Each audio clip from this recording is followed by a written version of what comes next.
Il ne s'agit pas d'une sinistre histoire de feu de camp, c'est ce qui nous est arrivé. Et si vous aimez les enquêtes sur le paranormal, prenez ceci comme un avertissement. Revenons un peu en arrière. Je m'appelle Alex et je chasse les fantômes depuis près de 5 ans.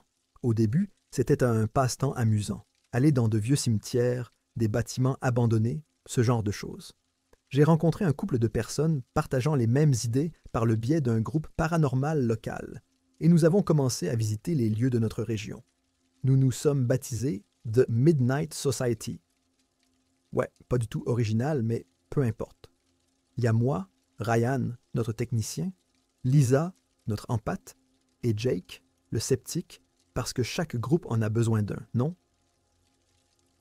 La semaine dernière, Lisa a trouvé un vieil hôpital dans une ville située à environ 2 heures d'ici.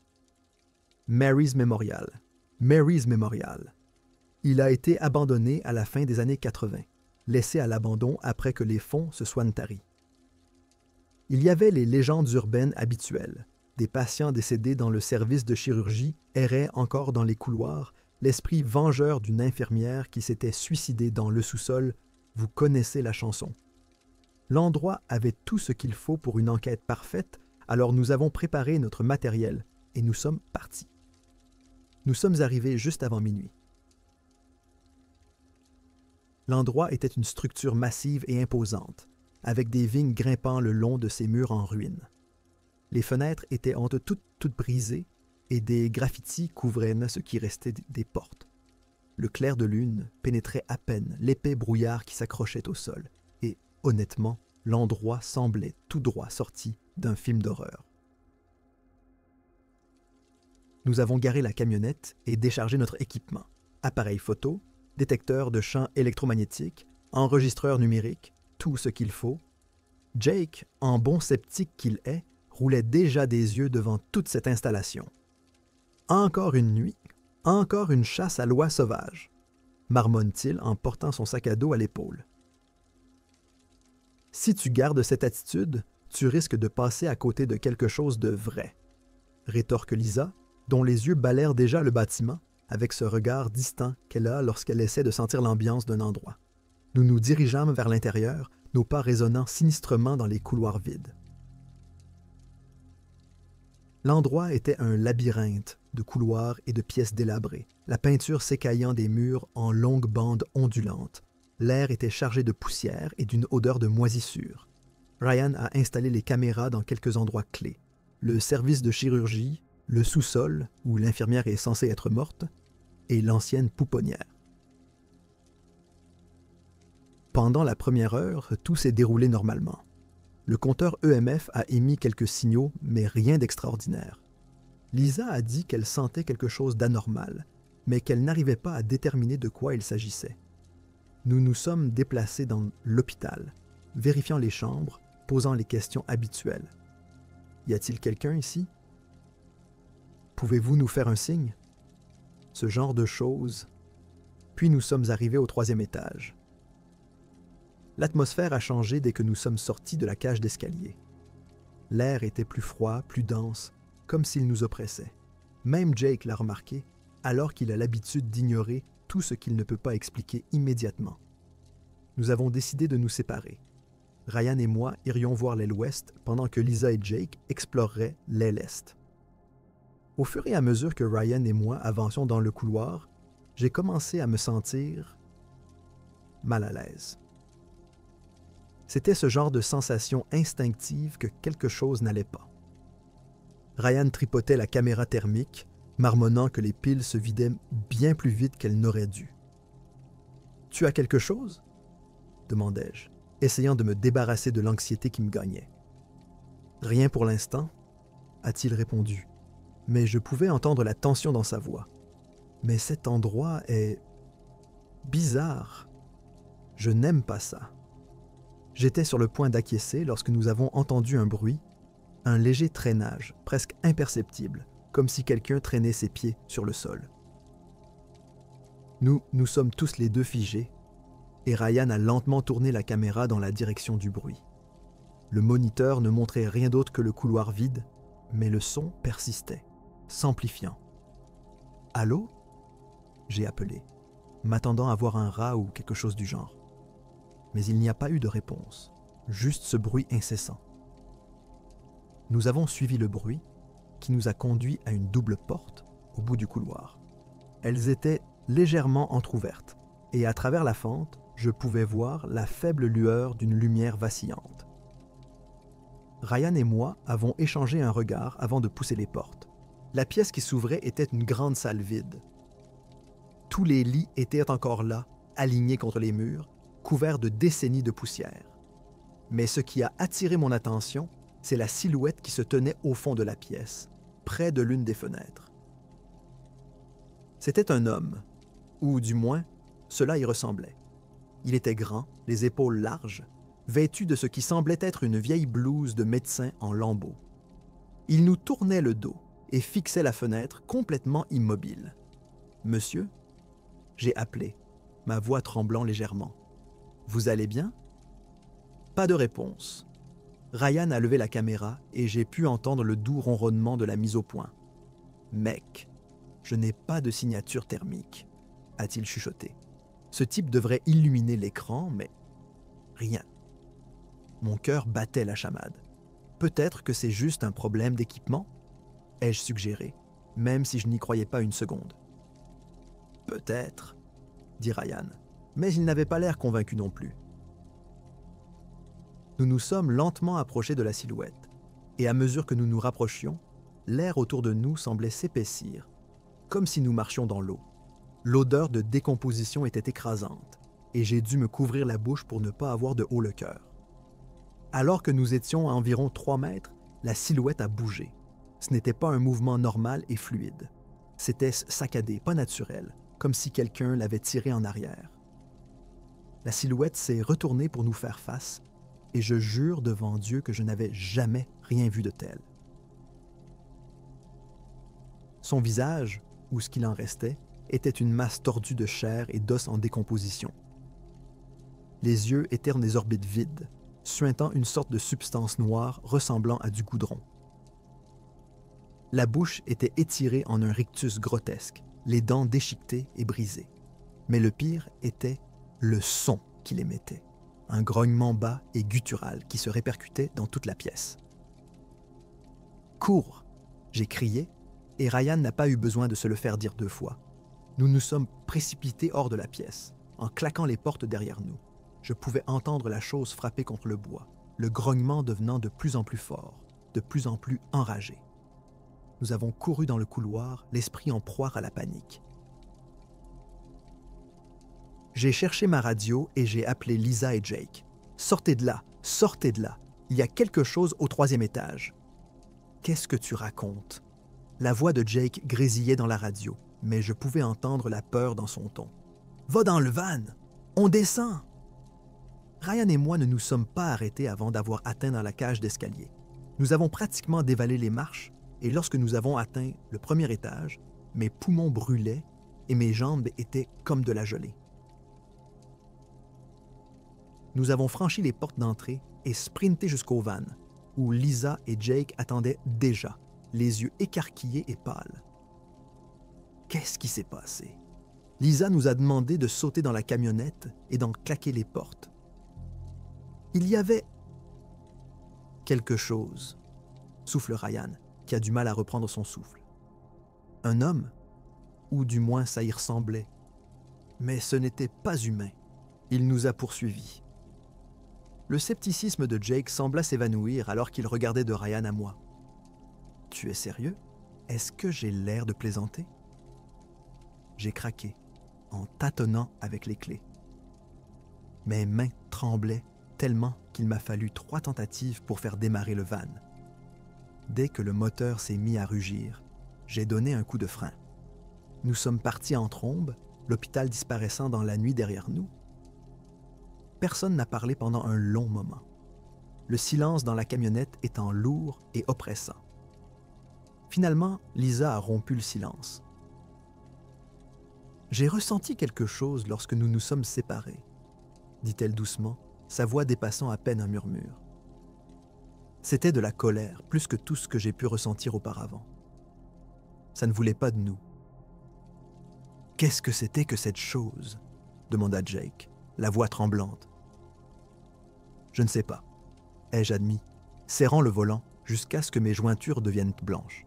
Mais quoi que ce soit, ce n'était pas quelque chose avec lequel nous aurions dû jouer. Nous n'avons pas arrêté de rouler jusqu'à ce que nous soyons de retour en ville. Et même là, personne ne voulait rentrer seul.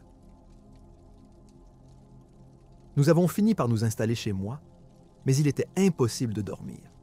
Chaque fois que je fermais les yeux, je voyais ce visage tordu et souriant qui me fixait. Le lendemain matin, nous avons visionné les images. La plupart d'entre elles étaient normales, des images statiques et granuleuses de couloirs vides et de pièces poussiéreuses. Mais lorsque nous sommes arrivés au moment où nous avons rencontré la silhouette, l'écran est devenu noir. Pas de son, pas de vidéo, rien. C'était comme si cette chose ne voulait pas être vue. Ou peut-être était-elle trop puissante pour être captée par notre équipement. Nous ne sommes pas retournés à St. Mary's et honnêtement, je ne pense pas que nous le ferons un jour. Certains lieux sont abandonnés pour une bonne raison. Il vaut mieux ne pas déranger certains esprits. Mary, ou tout autre lieu hanté d'ailleurs, soyez prudents. Tout ce qui existe ne veut pas être trouvé. Et certaines choses, eh bien, certaines choses pourraient vous trouver à la place. Soyez prudents, tout le monde.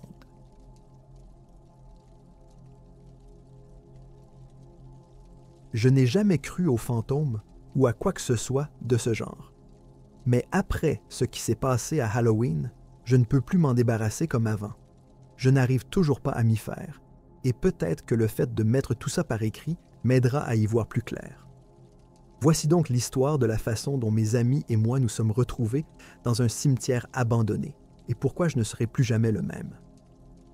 Tout a commencé par une blague stupide. Nous étions chez un ami en train de traîner comme nous le faisons toujours.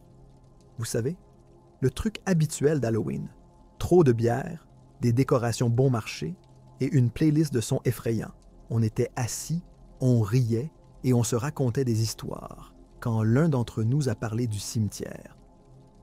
Apparemment, il y a un vieux cimetière abandonné à la périphérie de la ville où personne n'est allé depuis des années. L'histoire raconte qu'il est hanté. Quelque chose à propos d'une ancienne secte qui a touché à des choses qu'elle n'aurait pas dû faire. Et maintenant, l'endroit grouille d'esprits agités. La plupart d'entre nous n'y croyant pas. Mais plus nous en parlions, plus l'idée nous séduisait. Finalement, on s'est dit, on s'en fout, on va aller voir. Il était tard, et nous étions juste assez ivres pour penser que c'était une bonne idée. Nous nous sommes donc entassés dans une voiture et avons pris la route. L'excitation grandissant à mesure que nous laissions derrière nous les lumières de la ville. La route était sombre et les maisons de plus en plus rares, jusqu'à ce que nous soyons entourés d'arbres. Lorsque nous avons enfin trouvé le cimetière, il était tout aussi effrayant qu'on pouvait s'y attendre. Un vieux portail en fer forgé, rouillé et couvert de vignes, qui montait la garde sur une parcelle de terre sauvage et envahie par la végétation. Le portail était fermé à clé, mais nous avons réussi à trouver une partie basse de la clôture pour l'escalader. Dès que nous sommes entrés, j'ai senti un frisson me parcourir l'échine. Peut-être était-ce simplement l'air froid d'octobre, mais je jure que l'atmosphère a changé au moment où nous avons posé le pied sur ce sol. Le cimetière était en désordre. Les pierres tombales étaient inclinées et fissurées. Les mauvaises herbes et les buissons poussaient un peu partout. La lune était visible, mais les arbres étaient si épais qu'elle faisait à peine une brèche dans l'obscurité. Le silence était pesant, rompu seulement par le bruissement occasionnel des feuilles dans le vent. Nous le sentions tous, le malaise, le sentiment que quelque chose n'allait pas, mais nous le repoussions, prétendant que cela faisait partie de l'amusement. Nous avons erré pendant ce qui nous a semblé être une éternité, à la recherche de la tombe la plus ancienne. Quelqu'un avait lu que plus une tombe était ancienne, plus elle avait de chances d'être hantée, ou quelque chose comme ça. Nous l'avons finalement trouvée. Une pierre tombale si usée qu'on pouvait à peine lire le nom. Elle était à moitié enfouie dans la terre, entouré d'herbes et de mauvaises herbes. Nous nous sommes rassemblés, serrés les uns contre les autres, sans trop savoir quoi faire ensuite. Nous plaisantions, essayant de détendre l'atmosphère, quand l'un d'entre nous a entendu quelque chose. Au début, je n'ai rien entendu. Puis le bruit est revenu, un son grave, guttural, presque comme un grognement venant de quelque part au fond du cimetière. Nous nous sommes tous figés, nous efforçant d'entendre. C'était encore là, plus fort cette fois, plus proche. Il ne ressemblait à aucun animal que j'avais entendu. Nous avons commencé à nous éloigner de la tombe, les nerfs prenant le dessus. Mais avant que nous ayons pu faire plus de quelques pas, le sol a commencé à bouger sous nos pieds. C'était d'abord subtil, comme une vibration, mais cela s'est rapidement amplifié. La terre bougeait, comme si quelque chose essayait de se frayer un chemin vers l'extérieur. Puis, sans crier gare, le sol a cédé sous l'un d'entre nous. La terre s'est ouverte comme une bouche et l'a avalé tout entier. C'est arrivé si vite qu'aucun de nous n'a eu le temps de réagir. Une seconde, il était là, et l'instant d'après, il avait disparu. Nous avons crié, essayant de nous accrocher à quelque chose, mais il n'y avait rien à quoi s'accrocher, juste un trou béant à la place de la tombe. Le grognement était plus fort maintenant, et je pouvais sentir les vibrations dans mes os. Nous avons paniqué, essayé de courir, mais c'était comme si le cimetière lui-même nous combattait. Le sol était instable, se déplaçait et se fissurait sous nos pieds tandis que nous sprintions vers la porte. Nous avons finalement atteint la clôture, mais elle était toujours verrouillée et, dans notre panique, la clôture semblait incroyablement haute. Alors que nous atteignions la section que nous avions escaladée plus tôt, j'ai vu quelque chose qui a arrêté mon cœur. Il se tenait de l'autre côté de la clôture. Au début, j'ai ressenti une vague de soulagement, pensant qu'il avait réussi à sortir avant nous. Mais ensuite, j'ai remarqué que quelque chose n'allait pas. Il ne bougeait pas. Il restait là, à nous fixer avec cette expression vide, et sa peau, elle était trop pâle, presque comme de la cire. Et ses yeux, ce n'étaient pas ses yeux. Ils étaient froids et sans vie, comme si quelque chose d'autre regardait derrière eux. J'ai crié pour que nous restions à l'écart, tirant l'un des autres vers l'arrière, juste au moment où il atteignait la clôture. Mais il était trop tard. La chose qui ressemblait à notre ami s'est déplacée à une vitesse qui n'était pas naturelle, s'agrippant à nous avec ses yeux morts fixés sur les nôtres. Nous nous sommes précipités pour escalader la clôture, et juste au moment où l'un d'entre nous a atteint le sommet, le sol s'est à nouveau ouvert sous un autre ami. Il a essayé de sauter, de s'enfuir, mais la terre l'a avalé comme elle l'avait fait pour le premier. Je ne sais pas comment, mais j'ai réussi à franchir la clôture. Mes mains tremblaient, mon cœur battait si fort que j'ai cru qu'il allait sortir de ma poitrine. Nous n'avons pas arrêté de courir jusqu'à ce que nous soyons de retour à la voiture. Pendant tout le chemin du retour, aucun de nous n'a dit un mot. Il n'y avait rien à dire.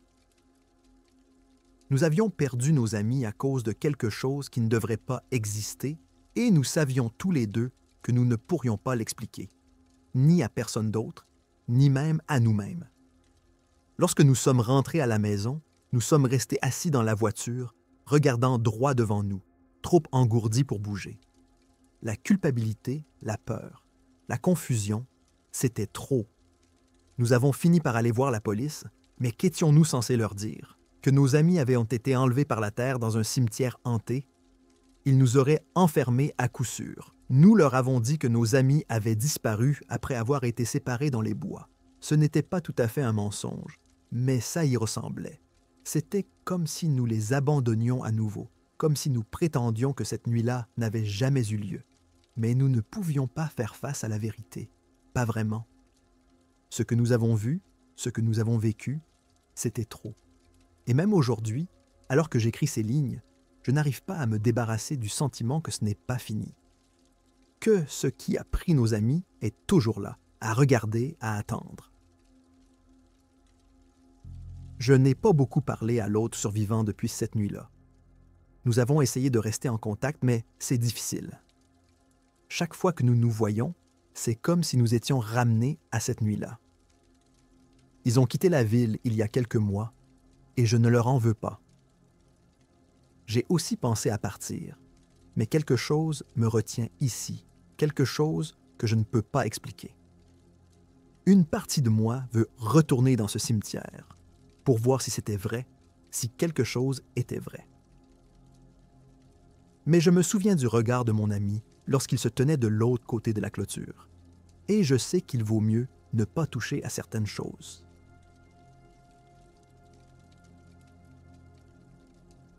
Nous revenions d'un concert. C'était l'un de ces voyages spontanés où nous décidions à la dernière minute de faire quelques heures de route en dehors de la ville pour assister à un spectacle. Nous étions 4 dans la voiture. Moi, mon copain qui conduisait, sa copine et un autre de nos amis. Le concert avait été génial et nous étions tous en pleine forme après le concert, parlant de nos chansons préférées et de l'incroyable soirée que nous avions passée. Mais alors que nous rentrions à la maison, quelque chose a mal tourné avec la voiture. Cela a commencé par un bruit bizarre, comme un grincement sourd venant du moteur. Nous l'avons d'abord ignoré, pensant que c'était juste la vieille voiture qui était, eh bien, vieille.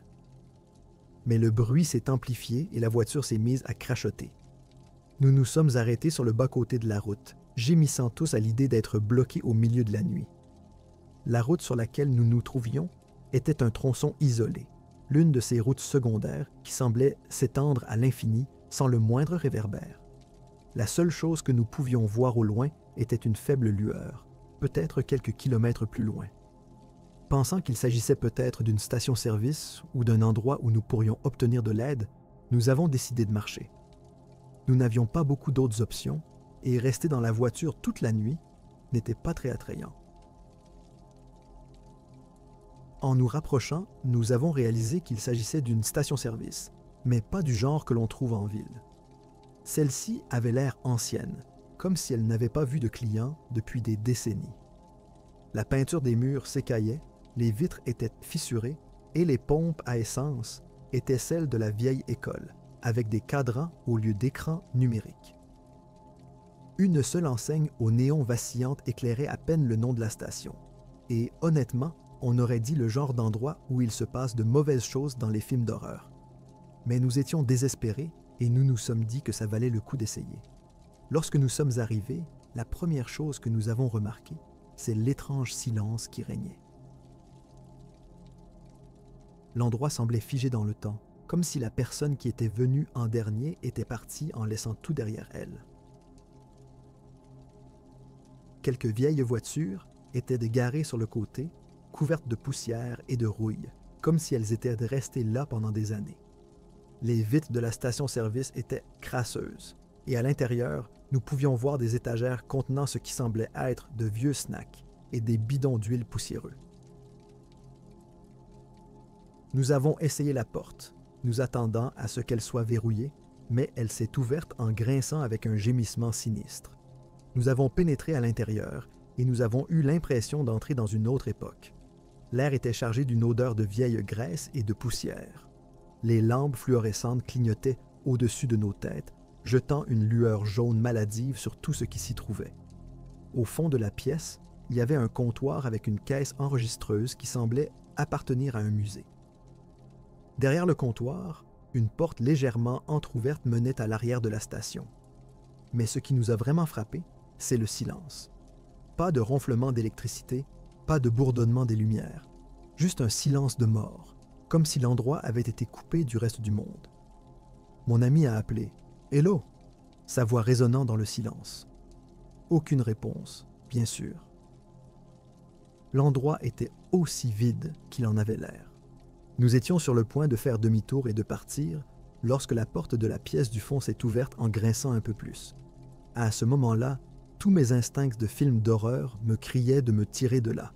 Mais nous étions coincés, alors nous avons décidé d'y jeter un coup d'œil. Nous avons marché jusqu'à la porte et l'avons poussée, révélant un couloir sombre et étroit qui menait à une autre porte au bout. « Peut-être qu'il y a un téléphone derrière ?» a dit l'un d'entre nous, bien qu'aucun de nous n'ait semblé convaincu. Nous avons hésité un moment, puis nous avons décidé d'entrer. Le couloir était encore plus sombre et froid que la pièce principale. Les murs étaient tapissés de vieilles photos. Des photos en noir et blanc de personnes, certaines souriantes, d'autres sérieuses. Elles semblaient toutes déplacées, comme si elles n'avaient pas leur place dans une station-service. Alors que nous marchions dans le couloir, je n'arrivais pas à me débarrasser de l'impression que les yeux de ces photos nous observaient. Nous sommes arrivés à la porte au bout, et lorsque nous l'avons poussée, la température a semblé chuter encore plus.